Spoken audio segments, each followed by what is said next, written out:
से बात करता हूँ और बात करते करते मेरा हाथ ऊपर उठा, तो मैंने जानबूझ करके मेरा हाथ ऊपर नहीं किया, बल्कि ये ऑटोमेटिक हुआ। ऑटोमेटिक क्यों हुआ? क्योंकि मैंने कई सालों से किसी को देखा होगा, किसी को सोचा होगा, समझा होगा या खुद का अभ्यास किया होगा, तो ये चीज़ ऑटोमेटिक हो गई। आप सुन रहे हो और आपके ऑटोमेटिक कोई रिएक्शन आते हैं, आप हंस रहे हो या आपको समझ आ रहा है, इसके लिए आप गर्दन हिला रहे हो। ये सब जो एक्शंस जो बिना सोचे समझे होते हैं, यानी हम जानबूझकर नहीं करते बल्कि ऑटोमेटिक ही हो जाते हैं, जिनके ऊपर हमारा कंट्रोल नहीं है, वो एक्शंस सारे के सारे अचेतन मन सबकॉन्शियस माइंड कंट्रोल करता है। और सबकॉन्शियस माइंड दिमाग का वो हिस्सा है जो हमारे जीवन को चलाने में सबसे ज़्यादा योगदान देता है। जैसे ही मेरा रिजल्ट आया, मैं ऑटोमेटिक उदास हो गया, रोने लग गया, या मैंने अपने दोस्त को फ़ोन मिलाया कि भाई तेरे कितने नंबर आए, बिना सोचे समझे। ये क्या हुआ? Subconscious mind. जैसे ही मैं स्टेज पर जाने लगा, मेरे पैर ऑटोमेटिक कांपने लग गए। मैंने अपने पैरों को आदेश नहीं दिया कि तुम्हें कांपना है, वो अपने आप ही कांपने लग गए। जैसे ही मेरे को पब्लिक के सामने बोलने के लिए खड़ा किया गया, मेरा गला सूखने लग गया। मैंने अपने आप को सजेशन नहीं दिया, मेरे बॉडी को मैंने कोई इंस्ट्रक्शन नहीं दिए कि भाई ऐसा करना है, वो सब कुछ ऑटोमेटिक होने लग गया। तो ये जितने भी एक्शंस हैं जो सब कुछ ऑटोमेटिक हो रहे हैं, ये सारे के सारे अवचेतन मन के अंतर्गत आते हैं। और सफलता और असफलता में भी जो अवचेतन मन का हाथ है ना, वो सबसे ज़्यादा है। चेतन मन तो क्या, आदमी सोच समझ करके अपने आप को मोटिवेट करता ही है कि नहीं मेरे को आज जल्दी उठना है, नहीं मेरे को आज खूब पढ़ाई करनी है, नहीं मेरे को आज इतना कोर्स है वो पूरा करना ही है। ऐसे तमाम चीज़ें हैं जो हम अपने चेतन मन के द्वारा, कॉन्शियस माइंड यानी सोच समझ करके डिसाइड करते हैं। लेकिन फिर भी क्या होता है कि जैसे ही आप पढ़ाई करने बैठोगे, 2 घंटे पढ़ोगे, तीसरे घंटे में आपका दिमाग ऑटोमेटिक स्ट्राइक करने लगेगा कि नहीं मेरे को नहीं पढ़ना है।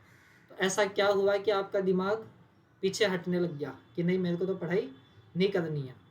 ये सब किसके कारण हो रहा है? अवचेतन मन के कारण। अब हर मनुष्य क्या करता है, केवल चेतन मन पे तो काम करता रहता है। जैसे कोई विचार आएगा नकारात्मक, उसको हटाएगा, नहीं मेरे को ऐसा नहीं सोचना है।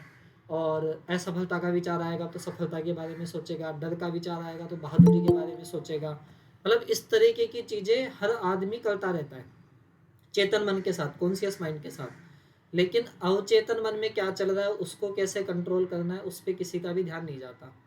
और अवचेतन मन वो चीज़ है जो आप जिसके बल पर आप पॉजिटिव सोच पाते हो, नेगेटिव सोच पाते हो। अब आपको हमेशा ही पॉजिटिव सोचना है, हमेशा ही बहादुरी से सोचना है, हमेशा निडरतापूर्वक सोचना है, हमेशा ज़िंदगी के उजाले वाले पक्ष को देखना है, तो वो सब डिपेंड करेगा यदि आपका अवचेतन मन पॉजिटिव होगा तो।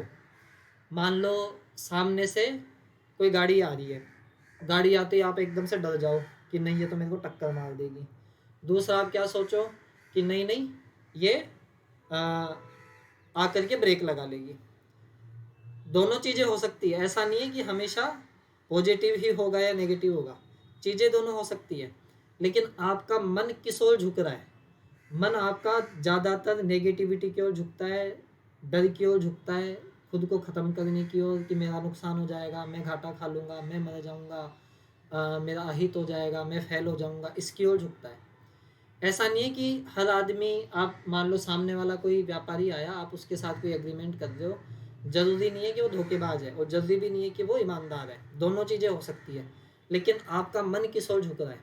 आपका मन यदि हमेशा पॉजिटिव की ओर झुक रहा है, तब तो समझ लो कि आपका अवचेतन मन पॉजिटिव है। वो बात अलग है कि आप अंदर से सावधानी रखो, वो सावधानी ज़रूरी है। अब इस अवचेतन मन को कैसे चैनलाइज करना है? इसके लिए क्या करना है, रात को जब हम गहरी निद्रा में सो गए, गहरी निद्रा में सोते समय भी आप देखोगे कि आपको सपने आते रहते हैं। अब चेतन मन, आप सोच समझ करके कुछ भी नहीं देख रहे, आपने सोचा नहीं था कि मेरे को कोई सपना देखना है, मैं कोई एरोप्लेन में उड़ रहा हूँ, मैं कोई पहाड़ पे चढ़ रहा हूँ, या कोई मेरे को कोई सांप दिख रहा है, या मैं कोई ट्रेन से गिर गया, कूद गया। इस तरह की कोई भी चीज़ आपके दिमाग में सोच समझ करके नहीं आ रही है। ये सब कुछ ऑटोमेटिक आ रही है और आपके सबकॉन्शियस माइंड में चल रहा है। और ये बिल्कुल उसी तरीके से चल रहा है जैसे आप आँख खोल करके चीज़ों को देखते हो। यानी आपका अवचेतन मन इतना समर्थ है कि वो आंखें बंद होते हुए भी देख सकता है। आंखें बंद होते हुए भी आपको सपने में मान लो एक सांप आ गया जो आपकी छाती पर चढ़ गया है, ठीक है, चेस्ट पे, आपके चेस्ट पे चढ़ने के बाद आप देखोगे कि आप तुरंत पसीने पसीने हो जाओगे। अब ये क्या हुआ, आपने सोचा तो था ही नहीं, और सोचते तो आपको तुरंत पता चल जाता कि भाई मैं तो घर पे हूँ, बंद कमरे में सो रहा हूँ, कोई सांप यहाँ आ ही नहीं सकता है। लेकिन आपने सोचा नहीं, सबकॉन्शियस माइंड में कोई चीज़ आई, आंख बंद होते हुए भी आपने विजुअलाइज कर लिया, और इतना गहरा विजुअलाइज किया कि वो जो अवचेतन मन जो आपका अंदर से था कि सांप जहरीला होता है, सांप से आदमी मर जाता है, और जो मृत्यु का डर था आपके अंदर, वो सारा का सारा बाहर आ गया, और तुरंत हड़बड़ा करके आप उठ गए। तो ये जो अवचेतन मन है, ये हमेशा रात को ज़्यादा काम करता है। हमको कोई भी विचार, कोई भी धारणा यदि अवचेतन मन में जमानी हो, सबकॉन्शियस माइंड में, तो हमको क्या करना है, जो पॉजिटिव सजेशंस है वो रात को अपने आप को देने हैं। रात को पॉजिटिव सजेशंस देने, यानी मैं हमेशा एक फिक्स मैंने बना रखा है अपनी आवाज़ में रिकॉर्डिंग करके, आप भी अपनी आवाज़ में बना सकते हैं कि मैं हमेशा सकारात्मक सोचता हूँ, मैं हमेशा अच्छा विचार रखता हूँ, मैं हमेशा दूसरों की भलाई के बारे में सोचता हूँ, मेरे जीवन में कभी भी असफलता होती नहीं है, मैं असफलताओं से भी सीखता हूँ, सीख करके वापस सफलता के लिए प्रयास करता हूँ, मैं मन से कभी भी असफल नहीं होता, चाहे परिस्थिति के कारण असफल हो जाऊँ, लेकिन मन से कभी भी हिम्मत नहीं हारता हूँ, मैं 1000 बार गिरने के बाद भी फिर उठ खड़ा होता हूँ। मतलब इस तरीके की जितनी भी चीज़ें, मैं संसार का सबसे श्रेष्ठ प्राणी हूँ, मुझे ईश्वर ने बहुत ही अमूल्य उपहार दिए हैं, इस तरीके के जो भी आप पॉजिटिव सोचना चाहो, मेरे भाग्य का निर्माण अत्यंत शुभ मुहूर्त में हुआ है, और मैं संसार का सबसे सौभाग्यशाली व्यक्ति हूँ, और भगवान ने मेरे को इतना अच्छा वातावरण, इतना अच्छा मित्र वगैरह ये दिए हैं, कुछ भी आप जो भी पॉजिटिव सोचना चाहो। और ये पॉजिटिव आप जब लगातार 10 दिन, 15 दिन, 20 दिन, 50 दिन सोचोगे, आप देखना 10 दिन के बाद से ही आपको ये अंदर पॉजिटिव स्ट्राइक करने लग जाएंगे। आप जैसे ही परीक्षा में गए, आपके सामने कोई कठिन सवाल आ गया, आपने उस समय अपने आप को ऑटो सजेशन दे रखा है कि मैं हर परिस्थिति में शांत रहता हूँ, विचलित नहीं होता हूँ, डिस्टर्ब नहीं होता हूँ, ठीक है, ये आपने सोच रखा था। अब यह आपके अवचेतन मन में इतनी गहराई से जम चुका है कि उस वाली परिस्थिति में भी आप बिल्कुल भी नहीं घबराओगे। मेरा एक दोस्त था जिसने खूब अच्छी तैयारी करी, जब एग्ज़ाम देने गया तो उसके क्या हुआ, जुकाम हो रखा था। अब जुकाम के कारण उसके क्या हुआ, जुकाम के कारण नाक बंद, सर में दर्द, और पूरा पेपर वो ख़राब करके आ गया। यदि उसके सबकॉन्शियस माइंड में ये बात जमी हुई रहती कि मैं शरीर और मन का मालिक हूँ, यानी शरीर चाहे स्वस्थ हो चाहे अस्वस्थ हो, मैं हमेशा प्रसन्न रहता हूँ, मेरी प्रसन्नता का शरीर की स्वस्थता और अस्वस्थता से कोई लेना देना नहीं है, यह दृढ़ विश्वास उसके अंदर यदि जमा रहता, तो ये पक्की बात है कि वो वहाँ जाकर के फेल नहीं होता। तो ये जो अवचेतन मन है, इसको हम पॉजिटिव संकेत दें, और इसके लिए कुछ नहीं करना, केवल और केवल 2 से 3 मिनट रात को सोने से पहले अपने बिस्तर पे बैठें। जैसे मैंने पिछली गोष्ठी में बताया था ना, सुबह उठते ही क्या करना है, बिस्तर पे उठते ही कि आज का दिन मेरी ज़िंदगी का अंतिम दिन है, मुझे जो करना है आज ही करना है, और मेरे प्रत्येक कदम सफलता की ओर बढ़ेंगे, और मेरा हर कदम सफलता को मेरी ओर लेकर के आएगा। ये वाला विश्वास मेरे को सुबह पहले ही अपने अंदर जगा लेना है। ऐसे ही रात को सोते समय क्या करना है कि भगवान की कृपा से, ईश्वर की, जो आस्तिक का बोल दे, नहीं आस्तिक का तो यूँ बोल दे कि आज का दिन मेरा बहुत अच्छा गया, मैंने आज ये अच्छे काम किए, ये मैंने गलतियाँ करी, इनको मैं आगे से, कल से यदि मेरा पुनर्जन्म हुआ, कल से भगवान ने मेरे को मौका दिया, तो मैं वापस से पूरी कोशिश करूँगा इन सबको ठीक करने की। और फिर जो मैं स्वसंकेत, ऑटो सजेशन की बात कर रहा था, अपने आप को ऑटो सजेशन दे कि मैं संसार का परम पवित्र, परम सत्यचित्त आनंद स्वरूप चेतन घन विनाशी आत्मा हूँ, मैं हर परिस्थिति में प्रफुल्लित रहता हूँ, मेरे शरीर में शक्तिशाली रक्त दौड़ रहा है, मैं निर्भय हूँ, साहसी हूँ, मैं उत्साह के साथ काम करता हूँ, मैं जीवन के हर मोड़ पे हिम्मत नहीं हारता हूँ, बल्कि साहस के साथ उसका सामना करता हूँ, संसार की समस्त परिस्थितियाँ संसार की विपरीत परिस्थितियों का भी मैं दृढ़तापूर्वक सामना कर सकता हूँ, और मेरे भाग्य का निर्माण अत्यंत शुभ मुहूर्त में हुआ है, संसार की समस्त शक्तियाँ मेरी रक्षा कर रही है। इस तरीके से जो पॉजिटिव थॉट्स हैं वो आप बोल करके सोएं। 10 दिन के बाद से ही आपको अपने अंदर की जितनी भी नेगेटिविटी है ना, वो समाप्त होने लगेगी। और ये नेगेटिविटी है क्यों, कुछ तो है, यदि हम पिछले जन्म को मानते हैं तो पिछले जन्म के कारण, पिछला जन्म मतलब आप देखोगे इसमें कोई परवरिश का चक्कर नहीं है। आप 2 साल के बच्चे, 2 बच्चे हैं, ठीक है, उन 2 साल के बच्चों को भी आप किसी वातावरण में छोड़ोगे तो दोनों के रिएक्शंस अलग अलग होंगे। तो इसको आप चाहे पिछला जन्म बोल दो या आपके माँ बाप के संस्कार बोल दो, क्योंकि जीन को तो हम मानते ही हैं कि माँ बाप के जो संस्कार है वही हमारे अंदर आते हैं। तो जो जीन्स के कारण हो सकते हैं, आपके पैतृक हो सकते हैं, पिछले जन्मों के हो सकते हैं, लेकिन जो है वो है। और कुछ है जो हमारे द्वारा संचित किए हुए हैं। हमारे द्वारा संचित मतलब, मान लो आपको स्टेज पे खड़ा होने के लिए बोला, आप स्टेज पे खड़े होने गए और आपको पहली बार थोड़ी हिचकिचाहट हुई। अब आपके सामने था कि आप पक्ष लेते कि नहीं, मेरे को साहसपूर्वक बोलना है, मेरे को अपने आप को प्रेजेंट करना है। अब उस समय आपने क्या डिसीजन ले लिया कि नहीं नहीं, मैं तो ठीक बोल ही नहीं पाऊंगा, ऐसा करता हूँ मैं मैडम को बोल देता हूँ या सर को बोल देता हूँ कि सॉरी सर, आप मेरे को अभी के लिए छोड़ दो, मैं नेक्स्ट टाइम मेरे को जब भी मौका मिलेगा मैं ज़रूर बोलूँगा। अब ये क्या हुआ, आपने उस समय डिसीजन ले लिया ना, तो आपके अंदर का जो साहस था, आपके अंदर की जो हिम्मत थी, वो दब गई। अब वो फिर से उठने की कोशिश नहीं करेगी, आपको करनी पड़ेगी, तो वापस डबल ताकत लगानी पड़ेगी। यदि आपको हिम्मत जागृत करनी है, हिम्मत पैदा करनी है, तो आपको डबल ताकत लगानी पड़ेगी। जब डबल ताकत लगाओगे तब जा कर के उस पहले से जमा हुआ डर प्लस उस दिन आपने जो टीचर को बोल करके सॉरी बोल दिया वो वाला डर, उन दोनों का आप ख़त्म कर पाओगे। इतनी हिम्मत चाहिए होगी। तो हमको क्या करना है, अपने ऊपर कायरता की परत नहीं चढ़ने देनी है। प्रतिपल आप यूँ मान करके चलो कि हमारी हैबिट्स बन रही है, प्रतिपल बन रही है, तो प्रतिपल हम सजग रहें कि हमारी हैबिट्स कैसे बन रही है। आलस्य की हैबिट्स बन रही है क्या, काम वासना की हैबिट्स बन रही है क्या, लापरवाह की हैबिट्स बन रही है क्या। एक लापरवाह मतलब एक एटीट्यूड होता है ना, इतने से में क्या होता है, चलता है, आज़ाद चलने देते हैं, क्या फ़र्क पड़ता है, ये वाली हैबिट बन रही है क्या। और गुस्सा करने की हैबिट्स बन रही है क्या। इस तरीके की चीज़ें हम सोचना शुरू करें। यानी हमको एक कोई भी बुरी आदत यदि है तो उसको धीरे धीरे ख़त्म करना है और अच्छी आदत है तो उसको और ज़्यादा बढ़ाना है।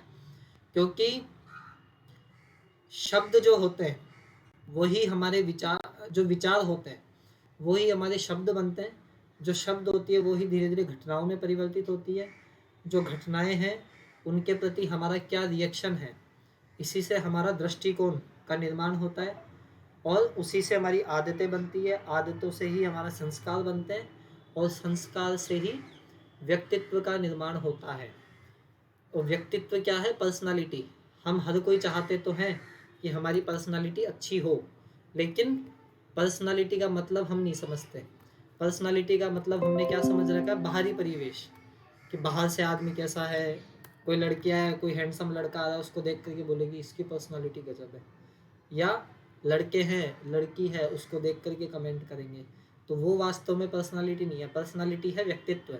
व्यक्तित्व का मतलब उसके संस्कार कैसे हैं, उसका चिंतन कैसा है, चरित्र कैसा है, आचरण कैसा है, अंदर से वो कितना दमदार है, कितना मजबूत है। ये सारी चीज़ें मिलकर के व्यक्तित्व का निर्माण करती है।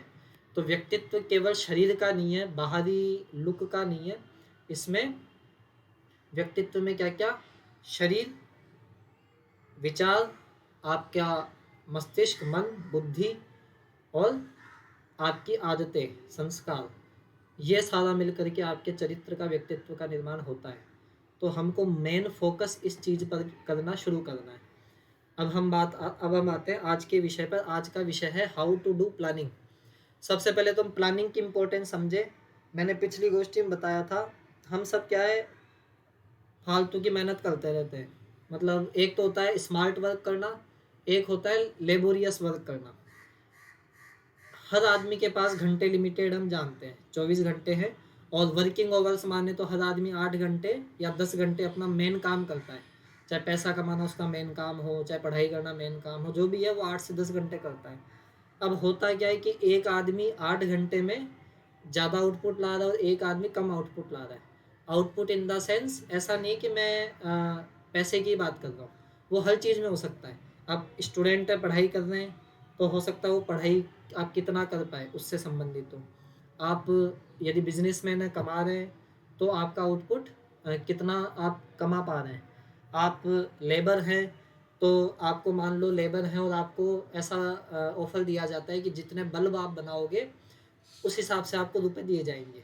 अब एक आदमी है जो 8 घंटे में केवल 200 बल्ब बना पा रहा है, एक आदमी है जो 8 घंटे में 500 बल्ब बना पा रहा है, और एक आदमी है जिसने क्या किया, रिसर्च करके एक ऐसी मशीन बना दी जो बल्ब ऑटोमेटिक बनाएगी, और वो मशीन कहीं से रुपए उधार लेकर के उस मशीन को खरीद लाया मतलब बना लिया, उसने आविष्कार कर लिया, और आविष्कार करके उसने उस मशीन से वो चीज़ कराना शुरू कर दी।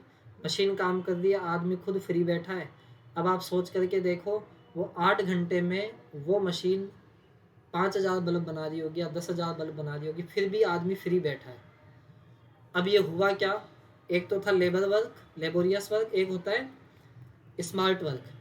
हम भी क्या कर रहे हैं अपने जीवन में, लेबर वर्क ज़्यादा करते हैं, मतलब मजदूरों की तरह मेहनत ज़्यादा करते हैं, स्मार्ट वर्क नहीं करते। और यही अंतर है एक मैनेजर में और एक काम करने वाले, मैनेजर के अंडर में काम करने वाले आदमी में। यही अंतर है क्लास में इंटेलिजेंट आने वाले बच्चे में और एक पीछे रहने वाले बच्चे में। यही अंतर एक सफल व्यापारी में और एक छोटे व्यापारी में। केवल और केवल स्मार्ट वर्क का अंतर है और कुछ भी अंतर नहीं है। हमको हर काम को स्मार्ट तरीके से करने की आदत डालनी चाहिए। स्मार्ट वर्क होता क्या है, मैंने पिछली गोष्ठी में अब्राहम लिंकन का उदाहरण दिया था कि अब्राहम लिंकन बोले कि यदि मेरे को किसी पेड़ को काटने के लिए कहा जाए तो मैं 6 घंटे में से 4 घंटे का समय कुल्हाड़ी की धार तेज करने में लगाऊंगा, केवल 2 घंटे का समय काय में लगाऊंगा, पेड़ को काटने में लगाऊंगा।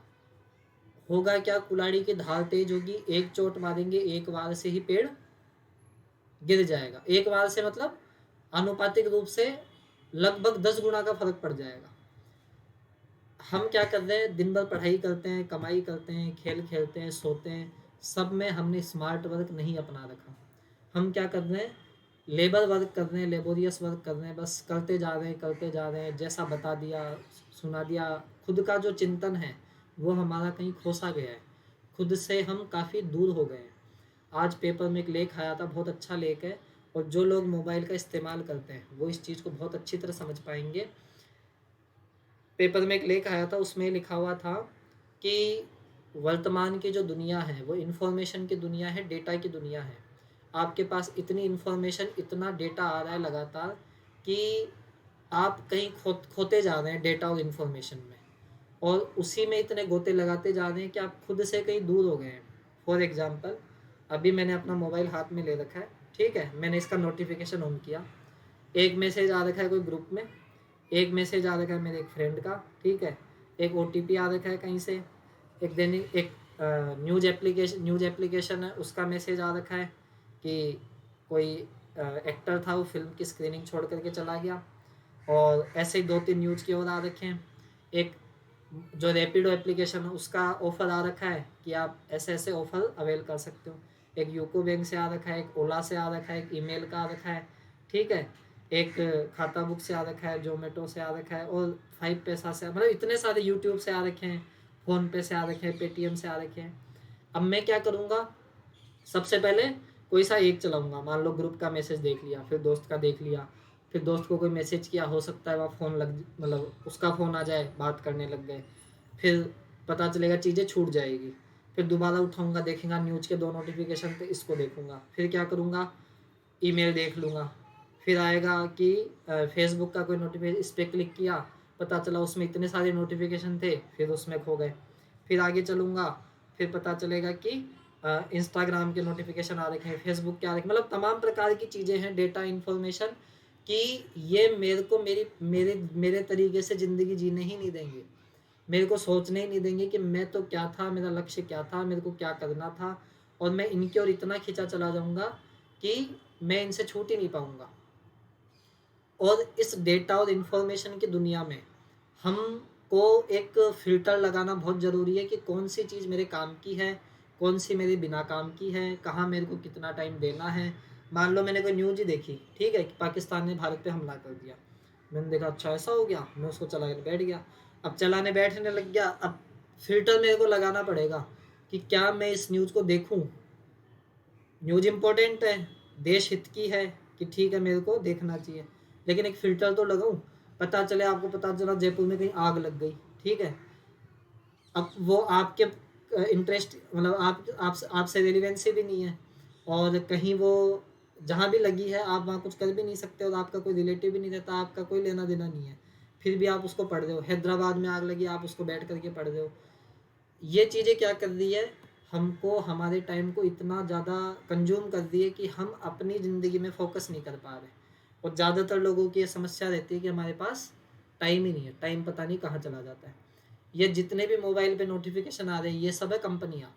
इन सबको क्या करना है, अपना प्रमोशन करना है, इनको अपने पाठक बढ़ाने हैं, इनको अपने जो व्यूज़ बढ़ाने हैं, इनको अपने फॉलोअर्स बढ़ाने हैं, इनको अपनी रेटिंग बढ़ानी है, और इनको दूसरा इनका पर्पज़, बाकी सारे पर्पज़ इनके सेकेंडरी है, लेकिन मेन फोकस इनका ये है। और हम इनके हैं कस्टमर, और हमारी ज़िंदगी इनके हाथों बिकती जा रही। हमको एक फ़िल्टर लगाना है कि कौन सी चीज़ पे मेरे को ध्यान देना है, कौन सी पे नहीं देना है। और ये सब चीज़ें हम कब कर, और ये तो मैंने एक मोबाइल का एग्जांपल दिया है। इसके अलावा आपकी जो दुनिया है वो इतनी डायनामिक है, इतनी परिवर्तनशील है कि आप चारों तरफ जहाँ देखोगे ना, वहीं आपको कुछ नया होता नज़र आएगा, और आप अपने आप को बैलेंस नहीं कर पाओगे कि मेरे को कहाँ तो टाइम देना है, कहाँ नहीं देना है। अब अब क्या करना है, अब जो मैं प्लानिंग की बात पे आ रहा हूँ, अब हमको ये करना है कि जब हम दिन भर में ज़िंदगी जीते जा रहे हैं, जो भी विचार आए, जिसको भी सोच, जो भी हमको सोचने के लिए मजबूर करे, आधा मिनट, 1 मिनट, या हमको गहरी सोच में ले जाए, हमको क्या करना है, उन विचारों को सबसे पहले लिखना शुरू करना है। और ये बात मैं गोष्ठी में पिछले 6-7 सालों से कहता आ रहा हूँ। आज ये बात पेपर में छपी है कि कोई, वो पेपर कटिंग मेरे को मिल नहीं पाई, सॉफ्ट कॉपी ढूंढ रहा था मैं, हार्ड कॉपी में है मेरे पास। उसमें ये लेख छपा है कि इसके जो लीडर हैं, लीडर मतलब जो इनोवेटर हैं, जिन्होंने इसका आविष्कार किया है, वो लोगों को इस बात की प्रेरणा देते हैं कि आप सबसे पहले आपके दिमाग में जो भी विचार आ रहे हैं, सबसे पहले उनको लिखना शुरू करो। हम क्या करते हैं, लिखते ही नहीं है हम। ये तो चलो विचारों की बात हो गई, मैं तो इससे भी नीचे नीचे स्तर पे आ जाता हूँ। इससे भी नीचे स्तर पे बात आती है कि कम से कम आप अपने कामों को लिखो। यानी जो काम हमको करने हैं उनको लिखें, जो प्लानिंग से हमको चलना है उनको लिखें, जो टाइम टेबल हमने बनाया है हम कम से कम उनको लिखें। हम उनको भी नहीं लिखते कि आज मेरे को क्या करना है, या मान लो पैसे हैं, पैसे कहाँ से कितने कितने लेने हैं, हम लिखते ही नहीं है। सब दिमाग में चलता रहता है, दिमाग में ले करके घूमते रहते हैं। दिनचर्या क्या रहनी है, नहीं लिखते हैं। पढ़ाई की प्लानिंग किस हिसाब से करनी है, नहीं लिखते हैं। बिजनेस की प्लानिंग किस हिसाब से करनी है, नहीं लिखते। हेल्थ का हमारा प्लान क्या है, बिल्कुल नहीं लिखते। आपके काम क्या क्या है, ऑफिस के काम क्या क्या है, घर के काम क्या क्या है, बिल्कुल भी नहीं लिखते।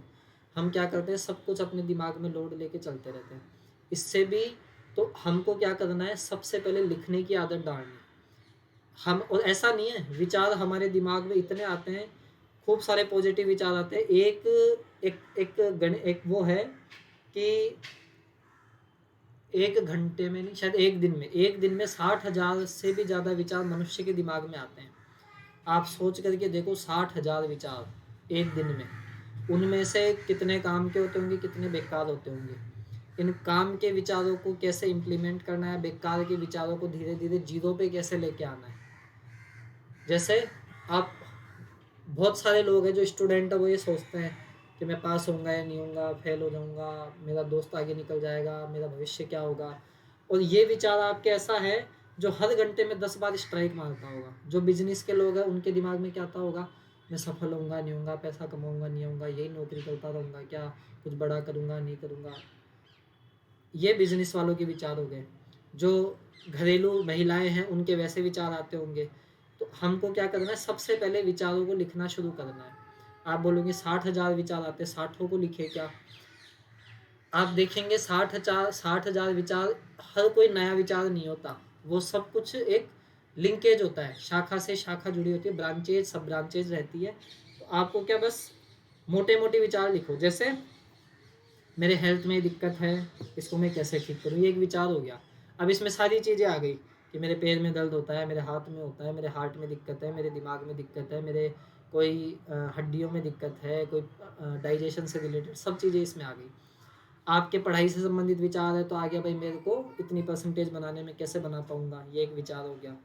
तो मोटा मोटी आप देखोगे तो ज़्यादा विचार होते नहीं, केवल 10-12 कैटेगरी होगी बस। सबसे पहले लिख लो, लिख करके क्या करना है, हमको एक टाइम डिसाइड करना है। होता ये है कि हम जैसे कोई विचार स्ट्राइक किया उसमें कहीं खो गए। अब जैसे बहुत लोग हैं जो एकांत में बैठ करके पढ़ रहे हैं, मान लो लाइब्रेरी में पढ़ रहे हैं या घर पे पढ़ रहे हैं, उनके क्या होता है, दिमाग में कोई भी एक विचार आया, कोई डिस्टर्ब नहीं कर रहा है उनको, बिल्कुल शांति से बैठे एकांत बैठे हैं, घर वाले भी बोल रहे हैं नहीं नहीं इसको डिस्टर्ब मत करो, इसको तो पढ़ने दो, इसकी परीक्षा है, ये है वो है, वो शांति से बैठ के पढ़ रहा है, फिर भी कोई एक विचार आ गया कि यार मैंने ये किताब तो सही खरीदी है क्या, इसी किताब से पढ़ना चाहिए क्या। अब वो पता चला कि वो आधे घंटे तक यही सोचता रहा कि नहीं यार इस किताब में तो वो था, इसमें वो था। फिर पता चला, दोस्त को फ़ोन कर दिया, दोस्त को फ़ोन करके उससे पूछा कि भाई ऐसे ही करना चाहिए क्या, पता चला दिन निकल गया। फिर चलो दोस्त ने बोला, उसकी भी जम गया कि नहीं ये किताब मैं जो पढ़ रहा हूँ सही है। फिर क्या हुआ, 10 दिन बाद फिर कोई नया विचार आया कि नहीं यार इस किताब में तो ये वाली चीज़ तो है ही नहीं। फिर वो क्या करेगा, फिर आधे एक घंटे ख़राब करेगा, फिर दोस्त के बारे में सोचेगा। और ऐसा एक बार नहीं होगा, ऐसा कई बार होगा, बार बार होगा। तो ये क्या होता है, जो असमंजस है ना, डायलेमा की स्थिति, इससे हमको कैसे निकलना है, हमको सबसे पहले कोई भी एक कदम उठाने से, आगे बढ़ाने से पहले उसको ठोक बजा करके आगे बढ़ाना है, सोच समझ करके आगे बढ़ाना है कि मैंने डिसाइड किया है, मैं ये काम, जैसे मैं मेरा एग्जांपल देता हूँ, मैंने डिसाइड किया कि मैंने 3-4 चीज़ों के बारे में सोचा कि हेल्थ को बेटर करने के लिए क्या करना चाहिए। पहला ऑप्शन आया कि मैं वॉकिंग पे जाऊँ, यानी लगातार घूमूँ 1 घंटा। दूसरा विचार आया कि मैं योग कर लेता हूँ 1 घंटा। तीसरा विचार आया कि दौड़ने चला जाता हूँ, ठीक है। चौथा विचार आया कि कुछ नहीं करता हूँ, केवल बैठे बैठे कुछ काम करता रहूँगा, प्राणायाम करता रहूँगा, ठीक है। 3-4 विचार मेरे दिमाग में आए। मैंने क्या किया, उनमें से मेरे जो लक्ष्य थे मैंने उसके हिसाब से सोच लिया, नहीं मेरे को योग करना है। कल परसों क्या हुआ, एक आदमी ने स्टेटस लगाया, स्टेटस में वो लगभग 23 किलोमीटर वॉकिंग करी थी। तो 23 किलोमीटर वॉकिंग करी, उसके स्टेप्स थे शायद 24,000 कदम थे, कितने थे उतने वो चला। तो मेरे दिमाग में स्ट्राइक किया कि यार मैं भी काश यही काम कर लूँ, तो पैदल पैदल घूमते रहूँ, इससे कम से कम घंटा बचेगा। और घूमते घूमते आदमी क्या और काम भी कर लेता है, जैसे कुछ चिंतन कर लेगा, फ़ोनों पे बात कर लेगा, या और कोई प्लानिंग करनी हो, कुछ भी वो काम कर लेगा। तो मेरे दिमाग में स्ट्राइक करी, मैं 10 मिनट उसके बारे में सोचता रहा। फिर मैंने सोचा कि नहीं, मैंने तो डिसाइड किया था कि योग करना है। मैंने क्या किया उस चीज़ को लिख लिया कि ठीक है इसके बारे में वापस सोच लेंगे। अब क्या हुआ, मैं उससे अफेक्टेड रहा, लेकिन कितनी देर, 10 मिनट। वो भी मेरे को नहीं होना चाहिए था।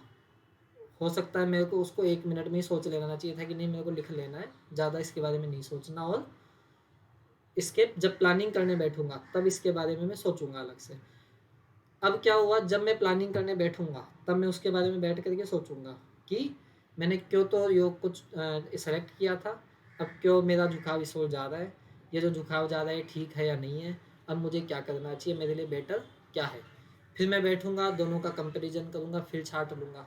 तो इसमें क्या इतने घबराने की ज़रूरत नहीं है, और आपको क्या शांति से ज़िंदगी जीना, शांति से चीज़ों का निर्धारण करना आएगा।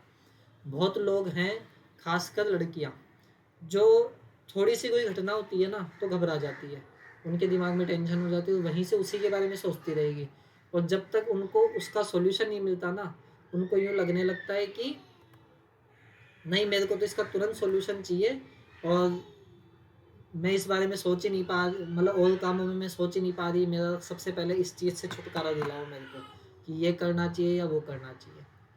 तो हमको क्या घबराने की बिल्कुल ज़रूरत नहीं, हड़बड़ाने की बिल्कुल ज़रूरत नहीं। केवल शांति से जो भी चीज़ आपको डिसीजन लेनी है, जो भी चीज़ आपको प्लानिंग करनी है, केवल और केवल एक बार लिखना शुरू करें। चाहे किसी भी चीज़ की प्लानिंग हो, जीवन लक्ष्य की प्लानिंग हो, हेल्थ की हो, परीक्षा की हो, बुक कौन सी पढ़नी हो, शादी के बाद की ज़िंदगी हो, फ्यूचर के बारे में सोचना हो, डेली डायरी बनानी हो, पड़ोसी से रिलेशन आपको कैसे रखने हैं, और खाना आपको कैसा खाना है, घर में खाना कैसे बनाना है, घर में वातावरण कैसा रखना है, तमाम प्रकार की जो भी बातें आपको सब कुछ लिख लेना है। और लिख करके आप बैठना शुरू करें, आधी घंटा 1 घंटा। और मैं तो कहता हूँ डेली बैठना शुरू करें, और आप यकीन नहीं मानोगे, जो बड़े बड़े लोग हैं ना, सफल लोग, फेमस लोग, वो 1-1 घंटा नहीं, 2-2 घंटे बैठते हैं, 2-2 घंटे बैठ कर केवल प्लानिंग करते हैं। यानी उनको उस लेवल पे भी ये रहता है कि नहीं, मेरे को स्मार्ट वर्क की और ज़्यादा ज़रूरत है। क्योंकि टाइम को आप नहीं बढ़ा सकते, टाइम आप 24 से 48 कोई भी इंसान नहीं कर सकता। आज आप किसी भी अमीर आदमी को ले लो, ठीक है, उसने, जैसे मैंने एक एग्जांपल दिया ना कि एक बल्ब बनाने वाले ने मशीन बना दिया, वो ऑटोमेटिक बन रहा है। एक बिजनेसमैन है, उसने एक बहुत बड़ा बिजनेस सेटअप कर दिया, एम्पायर खड़ा कर दिया। अब वो काम नहीं कर रहा, वो तो उस मैनेजमेंट का एक पार्ट है, उस सिस्टम को चला रहा है, पैसा वो सिस्टम लेकर के आ रहा है। तो सिस्टम ऑटोमेटिक जनरेट करेगा चीज़ें। तो आप भी क्या अपने लाइफ का सिस्टम यदि ऐसा बना लोगे ना, जैसे सोने का सिस्टम, उठने का सिस्टम, पॉजिटिव सोचने का सिस्टम, चिंतन का सिस्टम, फिर आउटपुट ये सिस्टम ऑटोमेटिक जनरेट करना शुरू करेगा। आपके जीवन को ऑटोमेटिक सफलता की ओर लेकर के जाएगा, आपका दिमाग ऑटोमेटिक शार्प होने लगेगा, आप ऑटोमेटिक शांत होने लगोगे, आप ऑटोमेटिक, ये सिस्टम आपको इतना कुछ देगा। लेकिन हमको क्या, सिस्टम में मेहनत करनी पड़ेगी। सिस्टम में मेहनत करने का मतलब कुल्हाड़ी की धार तेज करना। सिस्टम में यदि हमने एक बार मेहनत कर दी ना, जैसे मेरे को 6 घंटे सोना है, 10 बजे सोऊंगा, 4 बजे उठूंगा, ये एक चीज़ तय हो गई, मैंने खूब संघर्ष करके इसको सेट कर दिया। दूसरी चीज़ क्या तय करनी, कि मेरे को उठते ही योग करना है, मान लो मतलब फ्रेश वगैरह होने के बाद योग करना, ये भी मैंने सिस्टम में सेट कर दी। अब ये सिस्टम ऐसा है कि मेरे को कभी निरोग नहीं होने देगा, मेरे को 80-100 साल तक की ज़िंदगी देगा और हमेशा स्वस्थ रखेगा। चिंतन करना मैंने सीख लिया, मेरा दिमाग कभी भी अशांत नहीं होगा, हमेशा शांत रहूँगा, कभी भी डिप्रेशन में नहीं जाऊँगा, कभी भी कोई चिंता, तनाव और डिस्टर्ब होना, डिस्ट्रैक्शन होना, वो सब मेरी ज़िंदगी में नहीं होगा। कोई भी नया विचार आया, हमेशा खुले दिमाग से स्वागत करना। नहीं तो हम क्या करते हैं, चिड़चिड़ करते रहते हैं कि इतने तो पहले ही लफड़े पड़े, ये और लफड़ा आ गया, मेरे पास तो टाइम ही नहीं है, मैं इन सब में नहीं पढ़ना चाहता, यही सब करता रहूँगा क्या, मैं क्या क्या करूँ, मेरे से तो ये करता हूँ तो वो छूट जाता है, वो करता हूँ तो ये छूट जाता है, इतना सब कैसे मैनेज होगा, मेरी तो ज़िंदगी बेकार हो रही है। केवल इस तरीके के विचार हमारे दिमाग में आते रहते हैं। जबकि मैं जीवन, मेरा जीवन है, मैं अपने हिसाब से जीऊँगा, मेरा जीवन है, मैं तय करूँगा कि मुझे क्या करना है, मेरा जीवन है, मुझे तय करना है कि मेरा लक्ष्य क्या है, मुझे इसको कैसे हासिल करना है। कहीं भी कोई चिंता, तनाव, हड़बड़, घबराना, बिल्कुल भी कुछ भी दिमाग में होना ही नहीं चाहिए। हमेशा शांत मन से, शांत दिमाग से काम करना। वर्तमान में जो आप काम कर रहे हो उसको अपना 100% देना। फिर भी जो भी विचार आए लिखते जाओ। मान लो एग्जाम्पल देता हूँ, लड़का है कोई, 25 साल की उम्र हो गई, 26 साल की उम्र हो गई, घर वाले दबाव बना रहे हैं शादी के लिए, पढ़ाई करने बैठोगे, बार बार दिमाग में आएगा यार इस बार तो पास हो जाऊंगा क्या, शादी भी करनी है, पैसे भी कमाने हैं घर की। लड़की ये सोचेगी 26 साल की हो गई, घर वाले दबाव बना रहे हैं शादी के लिए, मैं पढ़ाई नहीं कर पाई तो मेरा तो कैरियर ही नहीं बन पाएगा, मैं तो फिर मैं घर के काम में लगी रहूँगी। इस तरीके की चीज़ें आ रही है। हमको इन सब से प्रभावित नहीं होना, बस लिखते जाना है कि ठीक है मेरे को इस बारे में सोचना, मेरे को इस बारे में सोचना, मेरे को इस बारे में सोचना। ये पहली सीढ़ी पे इतना जोर इसलिए दे रहा हूँ क्योंकि बाकी के स्टेप्स आसान है। लोगों से यही काम नहीं होता, मतलब लिखा ही नहीं जाता, उनको पता ही नहीं चलता कि उनके दिमाग में आ क्या रहा है, सोच क्या रहे हैं, चल क्या रहे हैं। बस चलते जा रहे हैं, दिमाग में कोई विचार आया, पता नहीं कहाँ खो गए, फिर दिमाग में आ रहे मैं तो ये काम कर रहा था, फिर उसमें लग गए, फिर तीसरा विचार आ गया, ऐसे ज़िंदगी चलती जा रही है। हमको होश नहीं है कि मैं ड्राइवर हूँ ना, मैं डिसाइड करूँगा ना मेरे को गाड़ी को किधर लेकर के जाना है, ना कि बैठ गए स्टेयरिंग चलते जा रहे हैं, स्टेयरिंग ऑटोमेटिक घूम गया, उधर घूमा, रास्ता मिल गया तो उधर पहुंच गया, रास्ता नहीं मिला तो खाई में गिर गया। इस तरीके की ज़िंदगी हमारी नहीं होनी चाहिए। अब बात आती है, आपने विचारों को लिख भी लिया, अब लिख कर के बाद आपके पास खूब सारे विचार इकट्ठे हो गए, आपको क्या करना है, एक खाली समय बैठना है। खाली समय बैठ कर के आपको उन विचारों के बारे में प्रायोरिटी देखो कि आज के लिए, जैसे मेरे पास 20 पॉइंट्स हो गए, इनमें से अब मेरे को छांटना है कि इनमें से मेरे लिए सबसे ज़रूरी चीज़ क्या है। मैंने उनमें से छांट लिया कि नहीं चलो ठीक है, आज मैं मेरी हेल्थ के बारे में प्लानिंग करूँगा। अब आप क्या करो, हेल्थ के बारे में प्लानिंग करना शुरू करो। ठीक है, हो सकता है उसमें एक दिन में आप प्लानिंग नहीं कर पाओ, 2 दिन लगे, 3 दिन लगे, लेकिन ऐसी प्लानिंग करो कि फिर पीछे मुड़ के नहीं देखना पड़े। और इस तरीके से प्लानिंग करो कि 2 महीने की गई, 2 महीने तक उसको उठाना नहीं। फिर कोई नए विचार आए, उस प्लानिंग को उठाओ और लिखित में करना है सब चीज़, हवा में नहीं कि सोच लिया, क्योंकि विचारों पे तो कंट्रोल नहीं है हमारा। विचारों पे कंट्रोल होता तब तो इतनी दिक्कत वाली बात ही नहीं होती। तो हमको क्या, जो भी ये प्लानिंग करनी वो इस तरीके से करनी कि मुड़ करके सोचना नहीं पड़े। अब प्लानिंग करने बैठे तो पहली बात तुम्हें पता होना चाहिए कि हम किस चीज़ की प्लानिंग कर रहे हैं। दूसरी बात, जैसे ही आप प्लानिंग करने बैठोगे ना, जैसे मैंने हेल्थ की प्लानिंग करने के लिए बैठा तो मेरे पास ऑप्शंस रहते हैं, ये ऑटोमेटिक है कि मेरे को ये करना, ये करना, ये करना, ये करना, दिन के खाने में ये खाना, ये खाना, ये खाना, ये खाना, रात के खाने में ये खाना कि ये खाना कि ये खाना, ये सब ऑप्शंस ऑटोमेटिक रहते हैं। तो हमको क्या करना, ये जो आप प्लानिंग करने बैठे हो इन ऑप्शंस को लिखना, और हर ऑप्शंस के क्या करना, प्लस और माइनस ये आपको लिखना है। हर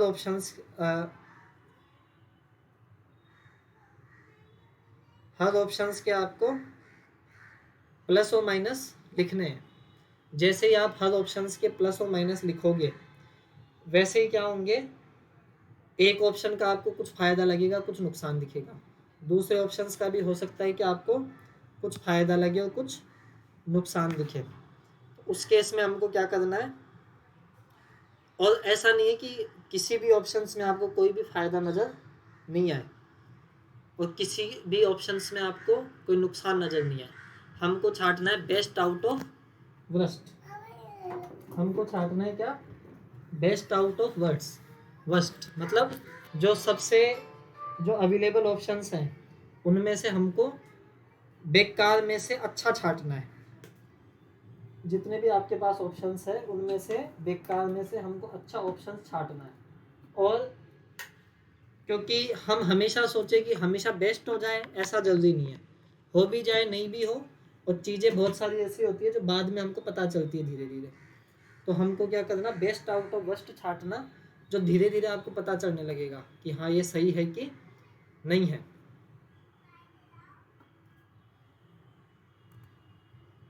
रिया वो एमसीबी चालू करो उधर से।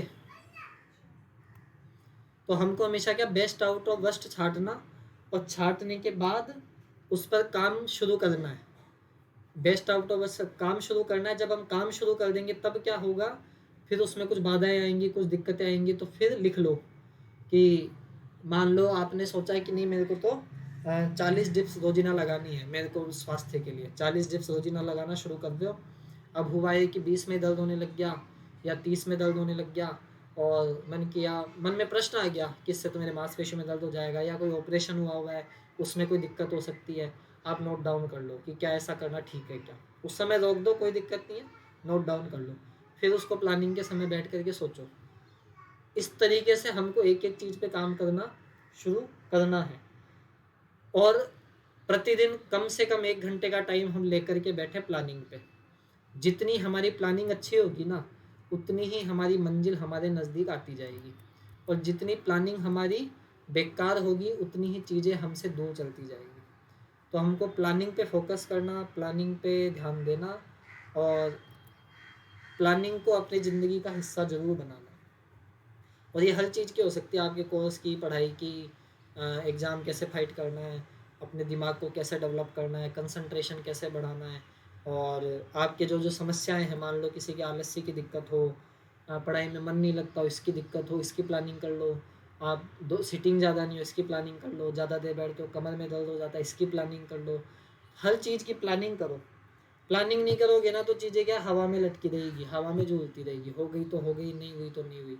और हम क्या, ये जितनी भी इंफॉर्मेशन की दुनिया है ना, इसके चक्कर में क्या खुद से दूर चले जाएंगे, और प्लानिंग करेंगे ना तो खुद से जुड़े रहेंगे कि हाँ मैंने क्या लक्ष्य लिया था, मुझे क्या करना है, मेरे जीवन का उद्देश्य क्या है, इसकी प्राप्ति के लिए मुझे क्या क्या काम करने हैं, और क्या मेरी ज़िंदगी में बाधाएं हैं जिनको मेरे को पार करना है, क्या मेरी स्थिति है, कहाँ अभी हूँ, मेरे को कहाँ पहुँचना है।